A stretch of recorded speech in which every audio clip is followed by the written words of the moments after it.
शकत नव्हतो. कुठलंही आसन करायचं म्हटलं तर शक्य नव्हतं. पण कपालभातीसारखी जी क्रिया आहे केवळ नाकाने शिंकायचं आहे. एका सेकंदाला एक शिंक मारायची आहे आणि बाकी काही क्रिया करायची नाही. आपण गळ्याच्या खाली आपण काहीच क्रिया करायची नाही, फक्त शिंकायचं आहे. श्वास घ्यायचा सुद्धा नाहीये, डोक ओढायचं नाहीये, फक्त नाकाने शिंकायला प्रयत्न करायचा आहे. एका सेकंदाला एक शिंक.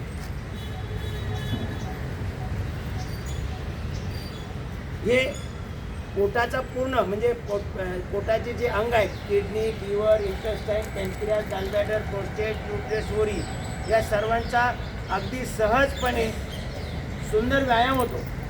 आणि आपल्या या संपूर्ण हे म्हणून याला स्वामीजींनी सेंट्रल गव्हर्नमेंट बोलले. हे सेंट्रल गव्हर्नमेंट आहे आणि हा शरीररूपी भारत आहे.